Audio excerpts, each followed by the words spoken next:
사랑하는 성도님들, 영상 시작 전 구독과 좋아요 눌러주시면 감사하겠습니다. 오늘 이 자리에 앉으시기까지 참 많이 지치셨죠? 아침에 눈을 뜨자마자 스마트폰을 열면 누군가는 자녀가 대기업에 취직했다는 소식이 올라와 있고, 누군가는 해외여행 사진을 올려놓았고, 누군가는 새로 산 아파트 인테리어 사진을 자랑하고 있습니다. 그 화면을 바라보는 내 손이 어느 순간 조금 떨리지 않으셨습니까? 저 사람은 저렇게 잘 사는데 나는 왜 이럴까? 저 집은 자녀가 저렇게 잘 됐는데 우리 아이는 왜 저럴까? 저분은 건강하게 여행도 다니시는데 나는 왜 이 몸으로 이렇게 살아야 할까? 이 생각이 한번 시작되면 참 멈추기가 어렵습니다. 비교하는 마음은 마치 물이 새는 수도꼭지 같아서 잠근 것 같아도 어디선가 계속 똑똑 떨어집니다. 교회에 앉아 찬양을 드리는 중에도 옆자리 성도님의 반지가 눈에 들어오고, 예배당 주차장에서 남의 차를 보면서 괜히 마음이 쓰리고, 구역 모임에서 누군가의 자녀 이야기를 듣다가 집으로 돌아오는 발걸음이 무거워진 적 없으십니까? 사랑하는 성도님들, 저는 오늘 이 자리에서 여러분께 아주 솔직하게 고백하고 싶습니다. 이 비교하는 마음은 특별히 연약한 사람만 갖는 것이 아닙니다. 믿음이 없는 사람만 갖는 것도 아닙니다. 수십 년을 교회 다니고 새벽 기도 한 번도 빠지지 않은 분들도 이 마음 앞에서 무너지곤 합니다. 그래서 오늘 우리가 함께 이 말씀 앞에 앉은 것입니다. 하나님은 이 비교의 늪에서 우리를 건져내실 뿐 아니라 우리 한 사람 한 사람에게 이미 심어놓으신 놀라운 고유한 소명이 무엇인지를 다시 일깨워 주시기를 원하십니다. 오늘 우리는 4가지 성경 말씀을 통해 이 진리를 함께 붙들 것입니다. 첫 번째로, 하나님은 우리를 비교 대상이 아닌 작품으로 보신다는 것. 두 번째로, 비교는 도둑이며 우리의 기쁨과 소명을 훔쳐간다는 것. 세 번째로, 하나님은 각 사람에게 맞춤형 분량을 주신다는 것. 네 번째로, 나의 자리에서 충성하는 것이 가장 위대한 소명이라는 것. 이 4가지 말씀이 오늘 사랑하는 성도님들의 마음속 깊은 곳에 뿌리를 내리고 비교의 불꽃을 완전히 꺼뜨리는 하나님의 생수가 되기를 간절히 기도합니다. 자, 그러면 첫 번째 말씀으로 함께 나아가겠습니다. 첫 번째로, 하나님은 우리를 비교 대상이 아닌 작품으로 보십니다. 사랑하는 성도님들, 잠깐 눈을 감고 상상해 보십시오. 세계적으로 유명한 도예가가 있습니다. 그 도예가는 수십 년의 경험과 영감으로 오늘 특별한 작품을 하나 만들고 있습니다. 어떤 그릇은 넓고 평평하게, 어떤 그릇은 좁고 길쭉하게, 어떤 그릇은 작지만 색이 아름답게, 어떤 그릇은 크고 투박하지만 무게감이 남다르게 만들어집니다. 그런데 그 도자기들이 진열장에 나란히 놓이고 나서 좁고 길쭉한 그릇이 넓고 평평한 그릇을 바라보며 말합니다. 나는 왜 저렇게 만들어지지 않았을까? 나는 너무 불완전해. 이 장면을 상상하시면 어떤 생각이 드십니까? 그것은 어리석은 일이라고 느껴지십니까? 바로 그렇습니다.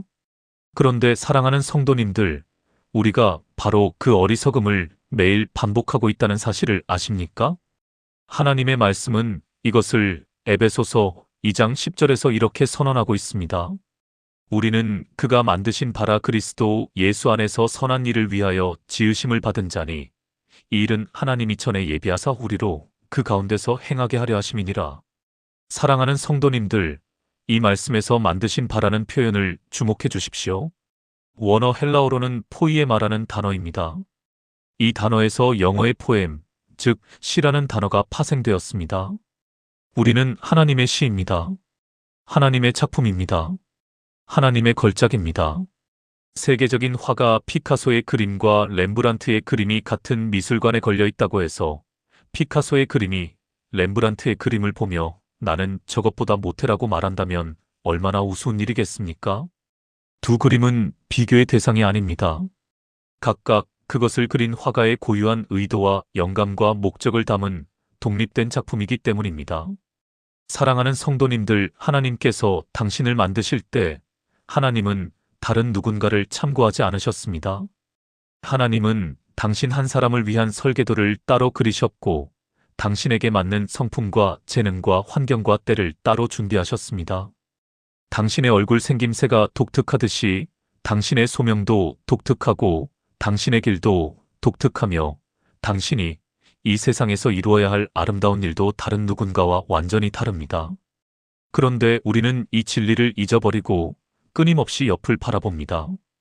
옆집을 봅니다. 옆 성도님을 봅니다. 친구의 아들을 봅니다. 친척의 딸을 봅니다. 그리고 비교하면서 스스로를 작게 만들어갑니다. 에베소서 2장 10절은 더 나아가 선한 일을 위하여 지으심을 받은 자라고 말씀합니다. 이것이 정말 중요합니다. 하나님은 당신을 아무 이유 없이 만들지 않으셨습니다. 당신에게는 이미 하나님이 예비해 놓으신 선한 일들이 있습니다. 그 일은 다른 누군가가 할 수 없는 일입니다. 당신만이 당신의 자리에서, 당신의 관계 속에서, 당신의 경험을 통해서 할 수 있는 일입니다. 예를 들어 생각해 봅시다. 50년을 살아오시면서 겪은 고난의 이야기가 있으시죠? 그 이야기를 들어야 하는 사람이 하나님 나라 어딘가에 있습니다. 암을 투병하신 분이 계십니까? 그 아픔을 통과하신 분만이 줄 수 있는 위로가 있습니다. 자녀 문제로 오래 눈물 흘리신 분이 계십니까? 그 눈물이 마른 자리에 생겨난 믿음의 깊이가 누군가의 기도 자리를 열어줄 수 있습니다. 하나님의 작품은 버려지거나 쓸모 없어지지 않습니다. 하나님은 당신을 낭비하지 않으십니다. 당신이 지금 비교 속에서 스스로를 작다고 느낄 때 하나님은 하늘에서 당신을 바라보시며 이렇게 말씀하십니다. 나는 너를 이미 걸작으로 만들었다. 내 눈을 다른 곳에서 떼어 내가 너를 위해 예비한 그 선한 일을 향해 눈을 돌리라. 사랑하는 성도님들, 오늘 이 말씀을 마음에 새겨주십시오.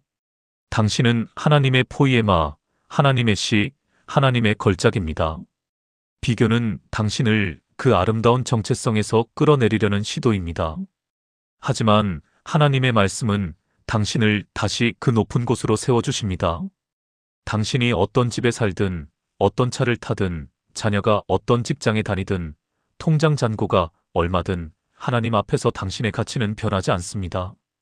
당신은 창세 전부터 하나님이 계획하신 작품이기 때문입니다. 이 진리 위에 오늘 하루를 세워나가시기를 바랍니다.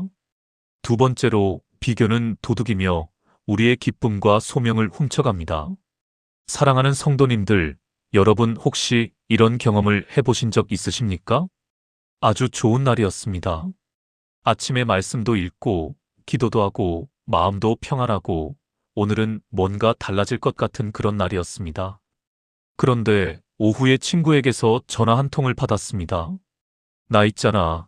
우리 큰애가 이번에 판사 됐어. 그 한마디로 하루가 달라지셨습니까? 아니면 카카오톡 단체 채팅방에서 누군가가 손자 사진을 올렸는데 그 손자가 너무 잘생기고 귀여운 겁니다. 그리고 댓글이 수십 개 달립니다. 그 화면을 보는 순간 우리 손자 생각이 나고 우리 자녀 생각이 나고 괜히 마음이 복잡해지셨습니까? 이것이 바로 비교가 하는 일입니다. 비교는 훔칩니다. 평안을 훔칩니다. 감사를 훔칩니다. 기쁨을 훔칩니다. 그리고 결국에는 소명을 훔칩니다. 하나님께서 부르신 나의 고유한 길에서 눈을 돌리게 만들어 내가 가야 할 곳이 아닌 남이 가는 곳을 향해 시선을 고정하게 만드는 것입니다. 요한복음 21장을 보면 부활하신 예수님과 베드로 사이에 매우 중요한 대화가 나옵니다. 예수님은 베드로에게 3번 내 양을 먹이라는 사명을 주신 후 베드로의 미래에 대해 예언하십니다. 베드로가 늙어서 순교하게 될 것을 암시하시는 말씀이었습니다. 그런데 베드로는 그 말씀을 듣고 난 뒤 어떻게 했습니까? 요한복음 21장 20절부터 22절을 보면 이렇게 기록되어 있습니다. 베드로가 돌이켜 예수께서 사랑하시는 그 제자가 따르는 것을 보니 그는 만찬석에서 예수의 품에 의지하여 주여 주를 파는 자가 누구오니까 묻던 자더라. 이에 베드로가 그를 보고 예수께 여짜오되 주여 이 사람은 어떻게 되겠사옵나이까? 예수께서 이르시되 내가 올 때까지 그를 머물게 하고자 할지라도 내게 무슨 상관이냐? 너는 나를 따르라 하시더라. 사랑하는 성도님들, 이 장면을 보십시오. 예수님이 베드로에게 인생의 가장 중요한 사명을 막 위임하셨습니다. 나를 따르라. 내 양을 먹이라. 내가 가야 할 길이 있다. 그런데 베드로는 뒤를 돌아봅니다. 그리고 요한을 보면서 묻습니다. 주여, 저 사람은 어떻게 됩니까? 이것이 바로 비교입니다. 내 소명 앞에 서 있는 순간에도 옆 사람이 어떻게 되는지가 궁금한 것입니다. 그때 예수님의 대답이 정말 놀랍습니다. 그가 어떻게 되든 내게 무슨 상관이냐? 이 말씀은 냉정한 말씀이 아닙니다. 이것은 베드로를 향한 가장 사랑스러운 교정이었습니다. 베드로야, 너는 요한의 길을 살아야 하는 것이 아니야. 너는 내 길을 가야 해. 요한의 미래는 내가 책임진다. 너는 나를 따라오면 된다. 사랑하는 성도님들, 우리가 비교를 멈추지 못하는 가장 큰 이유가 무엇이겠습니까? 우리가 남의 길을 내 길의 기준으로 삼기 때문입니다. 남의 자녀가 성공하면 내 자녀도 그렇게 되어야 한다고 생각합니다. 남의 남편이 헌신적이면 내 남편도 그래야 한다고 생각합니다. 남이 건강하게 오래 살면 나도 그래야 한다고 생각합니다. 그러나 하나님은 각 사람에게 다른 이야기를 쓰고 계십니다. 요한의 이야기는 요한의 이야기고 베드로의 이야기는 베드로의 이야기입니다. 당신의 이야기는 당신의 이야기입니다. 그 이야기를 남의 이야기와 비교하는 순간 당신은 하나님이 당신을 위해 쓰고 계신 아름다운 스토리의 주인공 자리에서 내려와 관람객 자리로 이동하게 됩니다.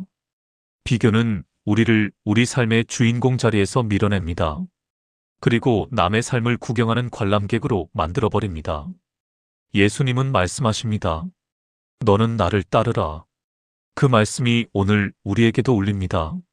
내 옆 사람이 어떻게 되는지, 내 친구가 어떻게 사는지, 내 형제가 얼마나 버는지, 그것이 내게 무슨 상관이냐? 너는 나를 따르라. 사랑하는 성도님들, 오늘 비교의 눈을 거두어야 합니다. 그 눈이 나를 얼마나 지치게 했는지, 얼마나 많은 날들을 낭비하게 했는지 생각해 보십시오. 비교에 쏟은 그 에너지를 나를 부르신 하나님의 소명을 향해 돌린다면 얼마나 놀라운 일이 일어나겠습니까? 예수님은 오늘도 당신에게 말씀하고 계십니다. 뒤를 돌아보지 마라. 옆을 보지 마라. 나를 보아라. 내가 내 길이다. 이 말씀을 마음 깊이 받으시기 바랍니다. 세 번째로 하나님은 각 사람에게 맞춤형 분량을 주십니다.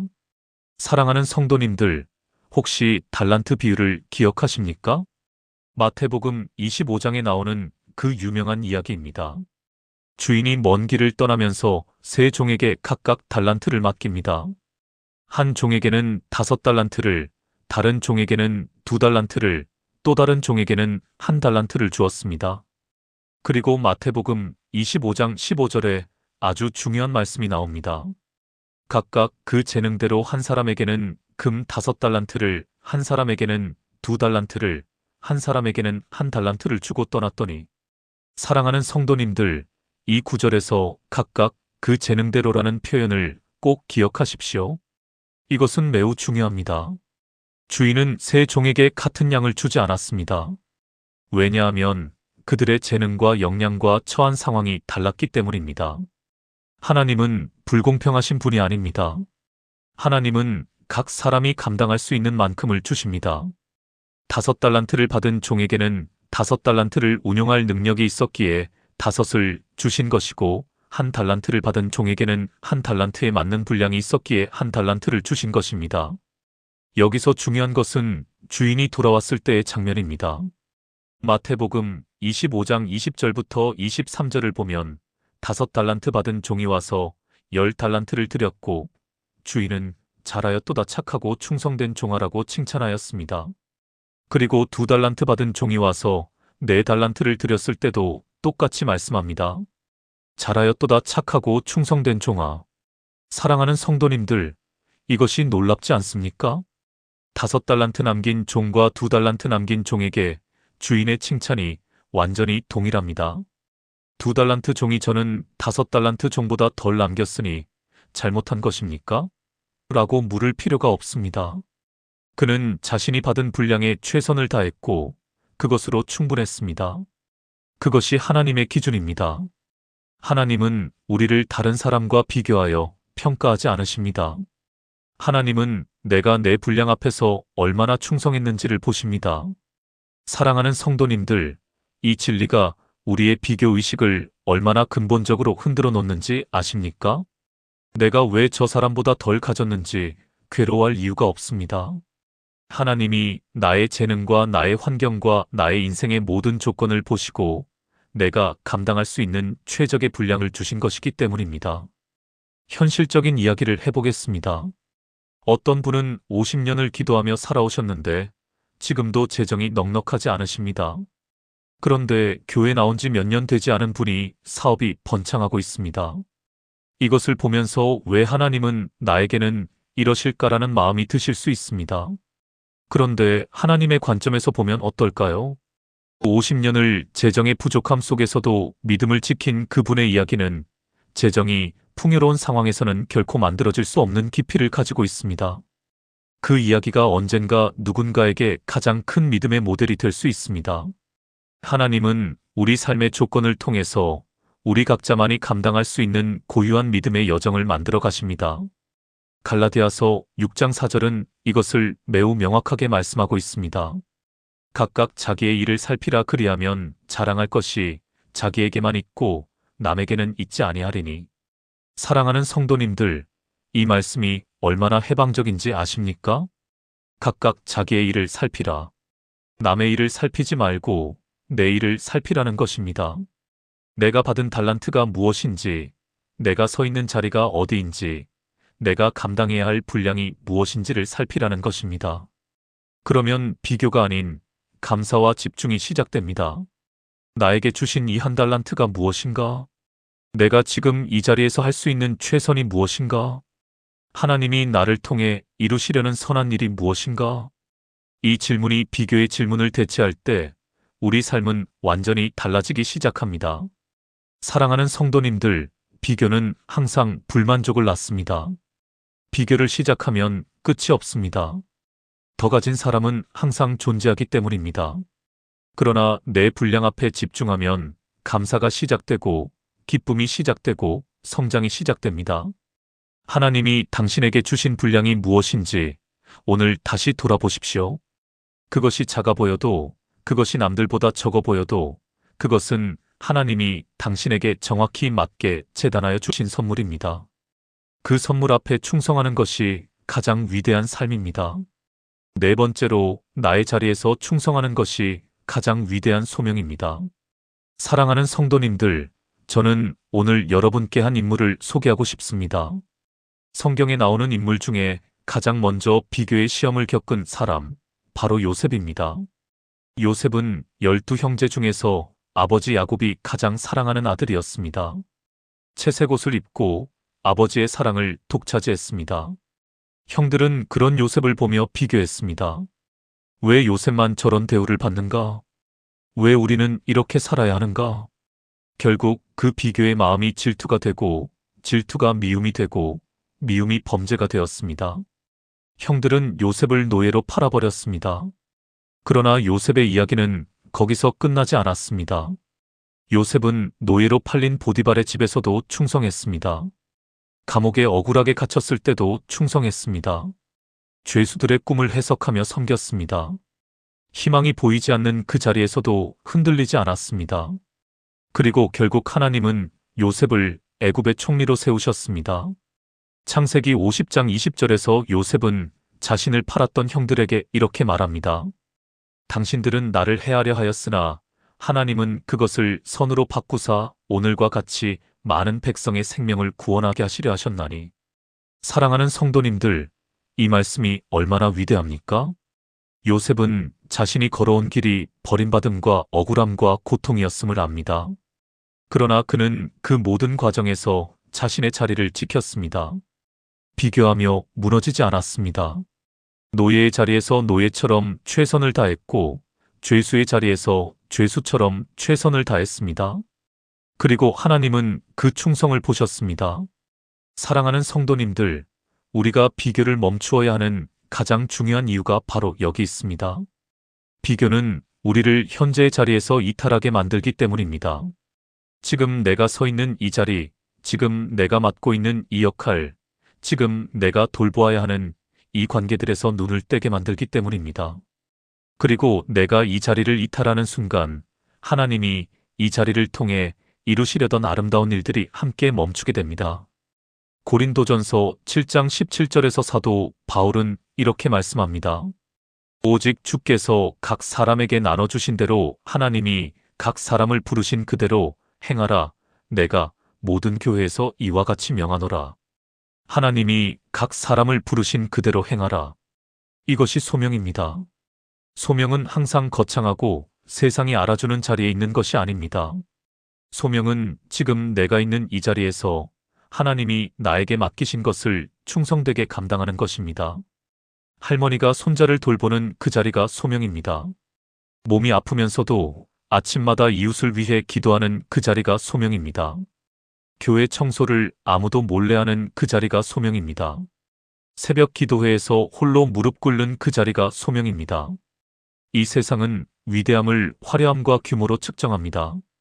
그러나 하나님 나라의 위대함은 다릅니다. 하나님 나라의 위대함은 충성입니다. 마태복음 25장 23절의 그 말씀을 다시 기억하십시오. 잘하였도다 착하고 충성된 종아. 하나님은 크게 하였도다라고 말씀하지 않으셨습니다. 많이 하였도다라고 말씀하지 않으셨습니다. 잘하였도다라고 말씀하셨습니다. 그리고 그 기준은 오직 충성이었습니다. 내가 받은 분량 앞에 얼마나 충성했는가, 그것입니다. 사랑하는 성도님들, 우리가 이 세상을 마치고 하나님 앞에 서는 날이 있습니다. 그날 하나님은 내가 왜 그 사람처럼 살지 못했느냐라고 묻지 않으십니다. 내가 왜 더 큰 집을 갖지 못했느냐라고 묻지 않으십니다. 내가 왜 더 유명해지지 못했느냐라고 묻지 않으십니다. 하나님은 이렇게 물으실 것입니다. 내가 너에게 준 그 달란트로, 내가 너를 세운 그 자리에서, 내가 너에게 허락한 그 날들 동안 너는 충성하였느냐? 그 질문 앞에 우리가 예, 주님, 충성하였습니다라고 대답할 수 있도록 오늘부터 달라져야 합니다. 비교에서 눈을 거두어 내 자리로 돌아와야 합니다. 내가 돌봐야 할 사람에게 눈을 돌려야 합니다. 내가 드려야 할 기도에 무릎을 꿇어야 합니다. 내가 감당해야 할 섬김에 손을 뻗어야 합니다. 그것이 가장 위대한 소명입니다. 그것이 하나님이 기뻐하시는 삶입니다. 사도 바울을 보십시오. 그는 감옥에서 빌립보서를 썼습니다. 자유로운 상황이 아니었습니다. 사슬에 묶인 채로 글을 썼습니다. 그런데 그 편지에서 바울은 무슨 말을 합니까? 빌립보서 4장 11절입니다. 내가 어떤 형편에 있든지 자족하기를 배웠노라. 형편을 비교하지 않았습니다. 자신의 형편을 다른 사람의 형편과 비교하며 불평하지 않았습니다. 지금 이 자리에서 자족하기를 배웠다고 말합니다. 그 자족은 어디서 왔습니까? 빌립보서 4장 13절입니다. 내게 능력 주시는 자 안에서 내가 모든 것을 할 수 있느니라. 바울의 자족의 비결은 상황이 좋아진 것이 아닙니다. 상황이 바뀐 것도 아닙니다. 능력 주시는 예수 그리스도 안에 있었기 때문입니다.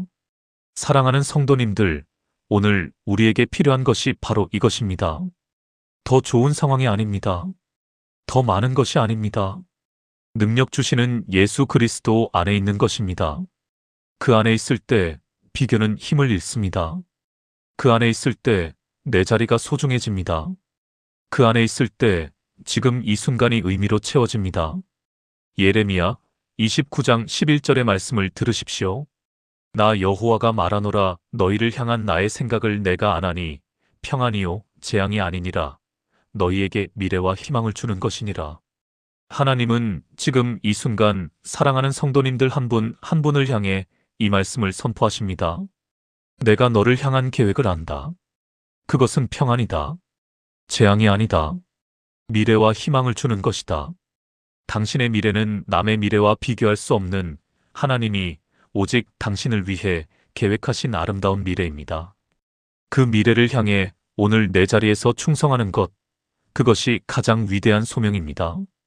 이제 오늘의 말씀을 마무리하며 함께 정리해 보겠습니다. 오늘 우리는 4가지 진리를 함께 붙들었습니다. 첫 번째로 우리는 하나님의 포이에마, 즉 하나님의 걸작품이라는 것입니다. 에베소서 2장 10절의 말씀처럼 우리는 하나님이 전에 예비하신 선한 일을 위해 지음받은 존재입니다. 나는 비교의 대상이 아니라 하나님의 아름다운 작품입니다. 두 번째로 비교는 도둑이라는 것입니다. 요한복음 21장에서 예수님이 베드로에게 말씀하셨듯이 그가 어떻게 되든 내게 무슨 상관이냐, 너는 나를 따르라는 말씀이 오늘 우리에게도 울려 퍼집니다. 비교에서 눈을 거두어 나를 부르신 주님만을 따라야 합니다.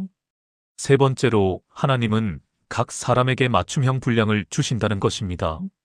달란트 비유에서 보듯이 하나님은 우리를 서로 비교하여 평가하지 않으십니다.